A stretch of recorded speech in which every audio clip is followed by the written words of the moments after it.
ओम अज्ञानतिमिरान्धस्य ज्ञानाञ्जनशलाकयः चक्षुरुन्मिलितं येन तस्मै श्रीगुरुवे नमः। हरे कृष्णा। आज गीता श्रृंखला के सत्र क्रमांक 578 में आप सभी भक्तों का हार्दिक स्वागत है। आज हम श्रीमद् भगवद गीता के 18वें अध्याय के जो कि है उपसंहार तथा संन्यास की सिद्धि श्लोक क्रमांक 24 का अध्ययन करेंगे। आइए, श्लोक इस प्रकार है। यत्तु काम इप्सुना कर्म सह अहंकारेण वा पुनः क्रियते बहुल आयासम तत राजसम उदायतम। अर्थात भगवान श्री कृष्ण कहते हैं कि लेकिन जो कार्य अपनी इच्छा पूर्ति के निमित्त प्रयास पूर्वक एवं मिथ्या अहंकार के भाव से किया जाता है वह रजोगुणी कहा जाता है। पिछले श्लोक में भगवान ने सत्वगुणी कर्म का वर्णन किया।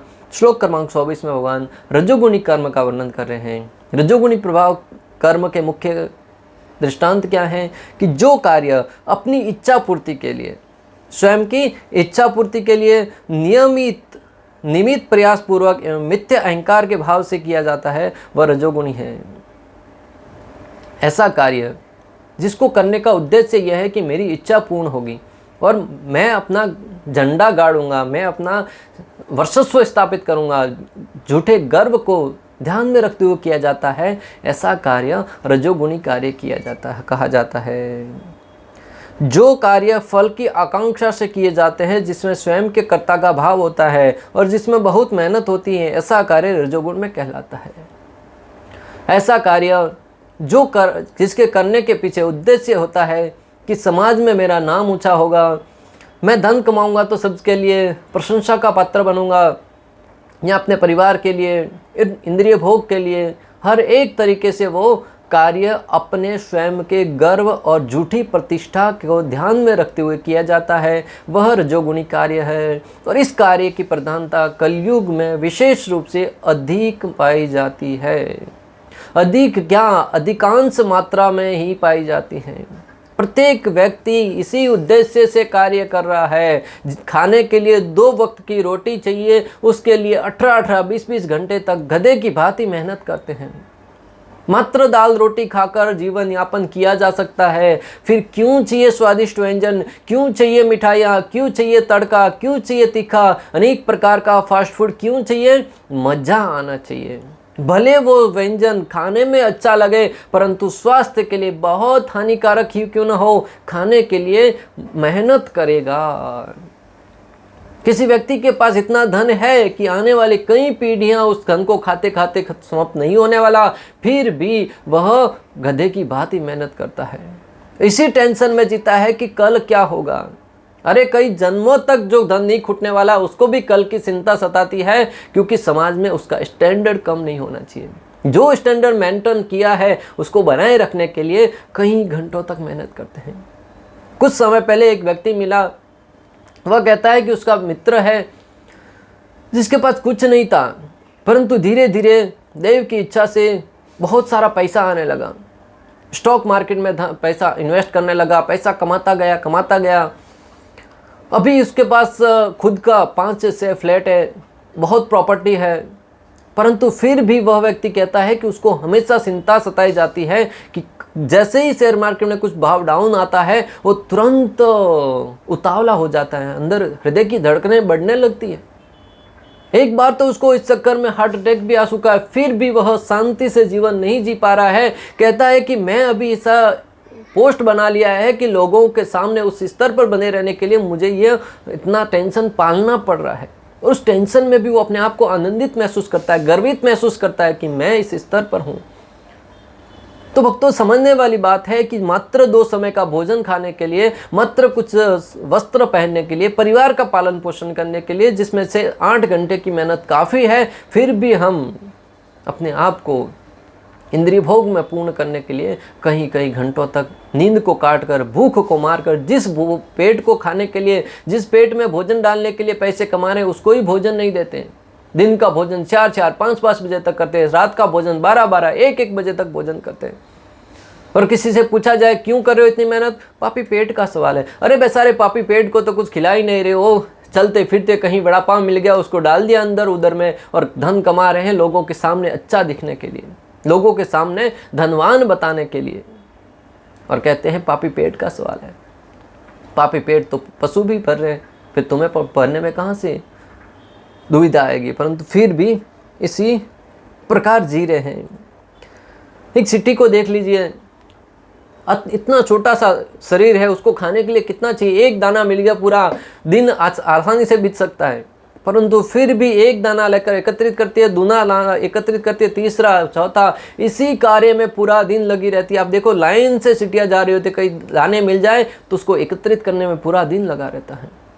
सारा दाने एकत्रित किए थे, किसी ने कुल्ला करके पानी फेंक दिया, सारा का सारा विनाश हो गया। पूरे दिन की, पूरे महीनों की मेहनत पानी फिर गई, और उस धन के साथ साथ उसका भी जीवन समाप्त हो जाता है। अगर गहराई से देखा जाए तो हमारी भी वही स्थिति है। हमारे लिए जो सिटी की जो स्थिति है, देवताओं के लिए हम वो सिटी हैं। हम मेहनत करके, परिश्रम करके कितना धन एकत्रित करते हैं।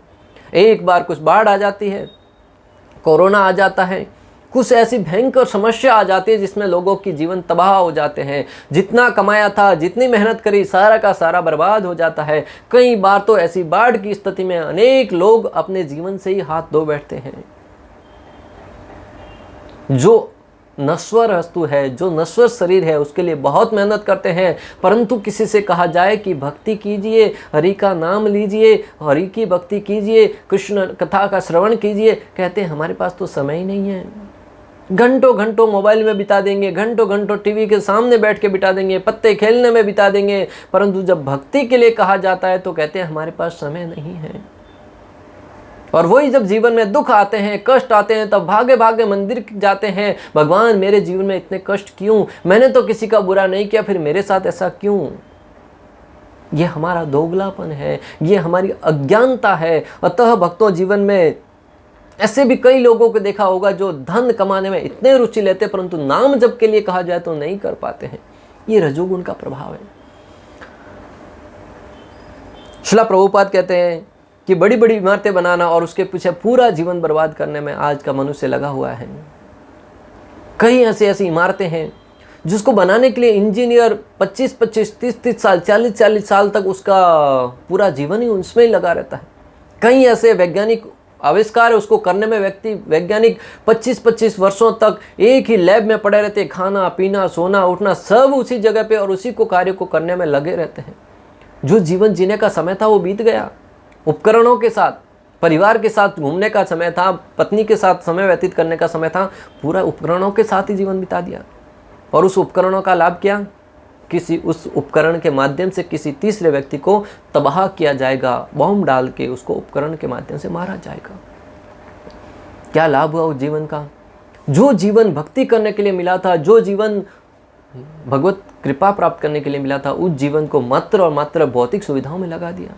हाँ, पारिवारिक जीवन को पालन करने के लिए करना अनिवार्य है, परंतु साथ ही साथ हमें बैलेंस तरीके से करना होगा कि कितना समय भक्ति में देना है, कितना समय परिवार को देना है, कितना समय व्यापार को देना है, कितना समय मित्रों को देना है, कितना समय अपने समस्त कार्यकाल को देना है। ये समस्त पूर्ण रूप से व्यवस्थित करना होगा। जब एक नियम के आधार पर जीवन जिएंगे, वो जीवन सफल माना जाएगा, वो जीवन पूर्ण माना जाएगा। एक बार युधिष्ठिर महाराज से यक्षराज ने पूछा कि जगत में सबसे बड़ा आश्चर्य की बात क्या है? तब युधिष्ठिर महाराज बहुत ही सुंदर उत्तर देते हुए कहते हैं, अहानि अहानि भूतानि गच्छन्ति यमे आलयम शेष स्थावरम इच्छन्ति किम आश्रयम अतः परम। युधिष्ठिर महाराज कहते हैं कि मैं देख रहा हूँ प्रति क्षण लाखों मनुष्य मृत्यु के मुंह में प्रवेश कर रहे हैं, परंतु फिर भी शेष बचे लोग इस प्रकार जीवन यापन कर रहे हैं जैसे उनकी कभी मृत्यु आनी ही नहीं है। आप और हम सब की यही स्थिति है। हम देख रहे हैं हमारे दादा परदादा सब आए और चले गए, और आजकल तो युवा लोग भी कोई अकाल मृत्यु के मुंह में प्रवेश कर रहा है, कोई एक्सीडेंट के माध्यम से, कोई बीमारियों के माध्यम से, कोई कैंसर, अनेक प्रकार के हार्ट अटैक, ऐसे ऐसे भयंकर बीमारियों से ग्रसित होकर लोग मृत्यु के मुंह में प्रवेश कर रहे हैं। फिर भी हम इस प्रकार जीते हैं जैसे हमारी तो कभी मृत्यु ही नहीं आनी है। भक्तों, अपने जीवन में झांक कर देखिएगा, आत्मावलोकन करिएगा कि क्या मैं जीवन का सदुपयोग कर रहा हूं या मात्र आहार निद्रा भय मैथुन में ही जी रहा हूं। उस धन को कमा कर भी लोग स्वयं का इंद्रिय भोग भी ठीक से नहीं करते हैं। अरे वो करो तो कमाओ तो भी ठीक है, धन को कमा कर एकत्रित कर रहे हैं, 2 समय का भोजन भी ठीक से नहीं खा रहे हैं। यह है दुर्भाग्य की बात। थोड़ा उससे ऊपर उठिए तब भक्ति की बात करेंगे, परंतु उससे पहले अपने शरीर के लिए तो जीवन जियो, कितना कम से कम इतना तो करो। आज का मनुष्य रजोगुण की इतनी प्रधानता, मात्र धन कमाना है, उस धन का प्रयोग कहाँ करना है कोई अंतर नहीं पड़ता। तीसरा व्यक्ति खा के चला जाता है, चौथा व्यक्ति उसको भोग करके चला जाता है, परंतु खुद के जीवन में उसका उपयोग नहीं कर पाएगा। न धर्म में देगा, न गौ सेवा में देगा, न किधर नहीं देगा। सुखपूर्वक रहने के लिए रोटी कपड़ा मकान की आवश्यकता है जो आसानी से मिल सकता है, परंतु प्रतिस्पर्धा के चक्कर में व्यक्ति अधिक की सहाय लेकर हमेशा दुखी रहता है।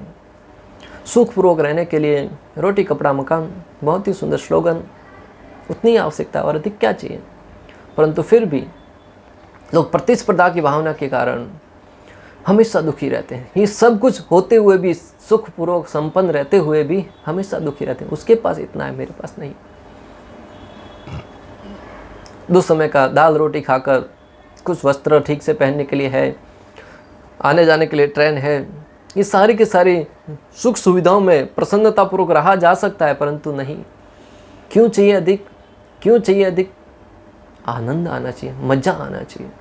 इस मज़ा के चक्कर में व्यक्ति जीवन को ही बर्बाद कर देता है, परंतु फिर भी मज़ा नहीं आता है। अधिक धन की साह में व्यक्ति परिवार से दूर जाता है, उल्टे सीधे काम करता है और जीवन को बर्बाद कर देता है। अधिक साह के चक्कर में व्यक्ति अपने परिवार को छोड़कर अन्य देशों को जाते हैं, कई कई वर्षों तक घर से दूर रहते हैं। जिस परिवार को प्रसन्न करने के लिए कमा रहे थे, उसी परिवार को समय नहीं दे पा रहे हैं। वहाँ पर रहकर भी कई बार लोग उल्टे सीधे काम करते हैं। नशे की वस्तुओं का सेवन करना, नशे की वस्तुओं का व्यापार करना, अनेक प्रकार के ऐसे 2 नंबर के काम करना, जिससे बाकी का जीवन हो सकता है उनका जेल में बीते। ऐसे धन का क्या लाभ भक्तों? ऐसा धन कमाइए जो सुखपूर्वक रहने के लिए हमें प्रेरित करे।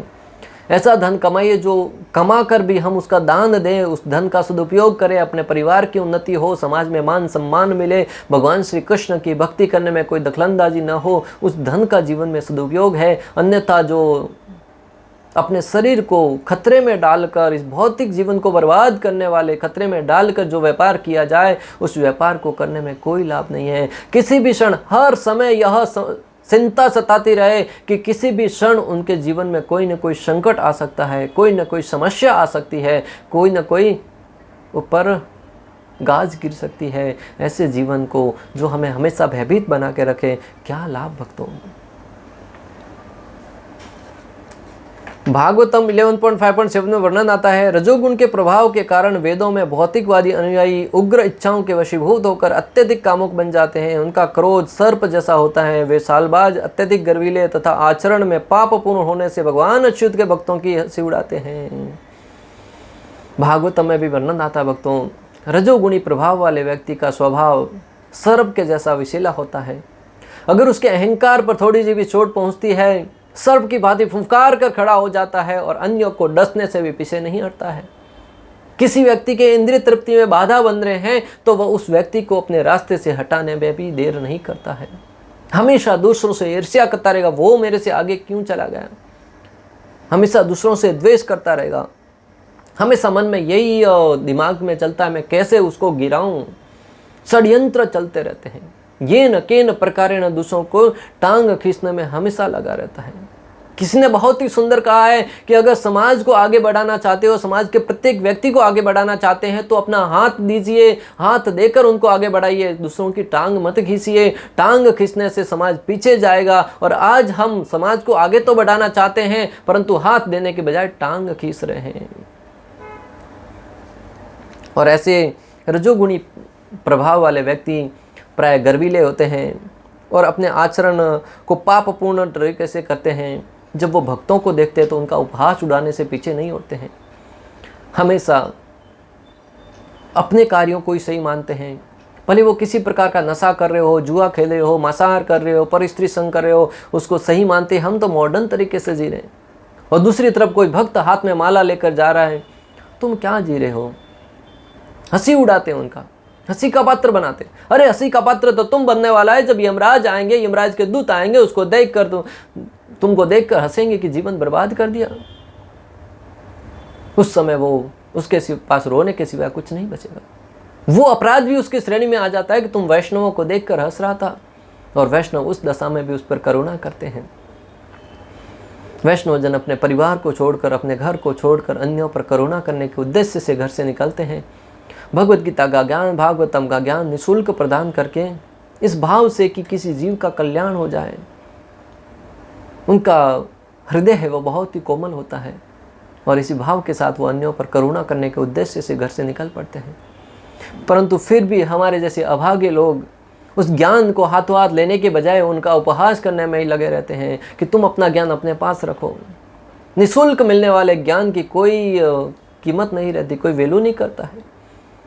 वही ज्ञान दूसरों ने सीखा हुआ वो किसी बड़े जगह पे जाकर कई हजारों रुपया देकर उसको सुन लेगा, परंतु जो ज्ञान शास्त्रों द्वारा प्रमाणित है, आचार्यों द्वारा प्रमाणित है, उस ज्ञान को निःशुल्क सुनने के लिए भी कहा जाए तो कहते हैं हमारे पास समय नहीं है। दुर्मति व्यक्तियों की बुद्धि उस मिथ्या अहंकार से अंधी हो जाती है जो धन, संपदा, ऐश्वर्य, उच्च कुलीनता, शिक्षा, त्याग, शारीरिक सौंदर्य, शारीरिक शक्ति पर आधारित होता है।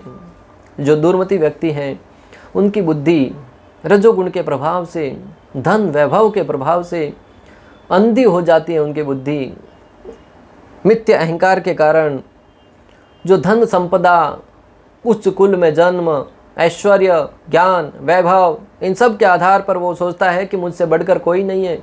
कई बार तो अपने आप को भगवान तक साबित कर देता है, हिरण्यकशिपु की भांति, जो कहता है कि मुझसे सर्वश्रेष्ठ कोई भक्त नहीं है, कोई भगवान नहीं है। अरे तपस्या करके ब्रह्मा जी से वरदान प्राप्त किए कि कोई व्यक्ति न तो उसको घर के बाहर मार सकता है, न अंदर मार सकता है, न पृथ्वी पर मार सकता है, न आसमान में मार सकता है, न पृथ्वी जल के अंदर मार सकता है, न बाहर मार सकता है, न अस्त्र से मारा जाए, न शस्त्र से मारा जाए, न मनुष्य मार सकता है, न पशु मार सकता है। ऐसे अनेक वरदान प्राप्त किए और फिर सोचने लगा कि मैं तो सबसे बड़ा भगवान हूँ।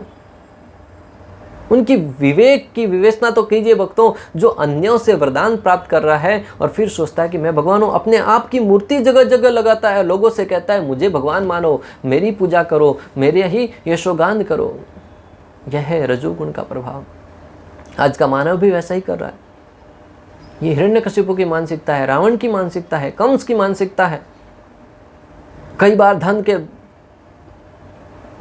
अंधे में, धन के मदमस्त में इतना अंधा हो जाता है कि भगवान को भी नज़रअंदाज करने लगता है। कई सरकारें देखिए अपने पद प्रतिष्ठा में इतने अंधे हो जाते हैं, किसी समाज विशेष को प्रसन्न करने के लिए, किसी धर्म विशेष के लोगों को प्रसन्न करने के लिए भगवान के मंदिरों को तोड़वा देते हैं, किसी धर्म के लोगों के ऊपर गोलियां चलवा देते हैं। उद्देश्य अन्यों को प्रसन्न करना था। फिर वो भगवान से क्षमा याचना करते हैं, अपने रहम की भीख मांगते हैं। किस प्रकार भगवान क्षमा करेंगे? भगवान तो निष्पक्ष रहकर उनके कर्मों का फल देते हैं, कर्मों की सज़ा उनको मिलेगी। और यमराज के दूत आएंगे ना, तभी वक्त वो एक एक पाई का हिसाब लेंगे। कई लोग कहते हैं कि किसने देखा है नरक और स्वर्ग? स्वर्ग और नरक सब यही है, परंतु जब दिखेगा ना तभी उससे पीछे हटने का कोई रास्ता नहीं होगा। और जब यमराज के दूत आते हैं, वो मारते पीटते घसीटते हुए जब लेके जाते हैं, पानी मांगोगे पानी भी नहीं देते हैं, पानी मांगोगे तो और अधिक मारते हैं। कहीं यहाँ पे आप 1 किलोमीटर दूर जाना हो तब भी टैक्सी लेते हैं, कुछ 10 पल आगे जाना हो तब भी टैक्सी लेते हैं, चल के नहीं जाते हैं। उधर यमलोक तक दौड़ा दौड़ा कर लेके जाएंगे, मारते पीटते भगाते हुए, थका हारा। पानी मांगोगे परंतु कुछ नहीं दिया जाएगा। पानी मांगोगे गर्म लोहा उबलता हुआ दिया जाएगा, जिसे पिघला हुआ लोहा पीना पड़ेगा। ऐसे अनेक भयंकर यातनाओं का वर्णन गरुड़ पुराण में वर्णन विस्तार से आता है। कोई सुनेगा समझेगा तो पाएगा कि जीवन में अपराध न करूं। अतः भक्तों, शास्त्रों के मार्गदर्शन के आधार पर जीवन जीने का प्रयास कीजिए। जीवन में धन कमाइए, रुपया पैसा गाड़ी बंगला रखिए, सब समाज के अनुसार जीवन जीने का प्रयास कीजिए, परंतु साथ ही साथ इतना विवेक रखिए कि ये भौतिक जगत का जो भी संसाधन है, जो भी जिम्मेदारियां, वो टेम्पररी है, वो क्षणिक है।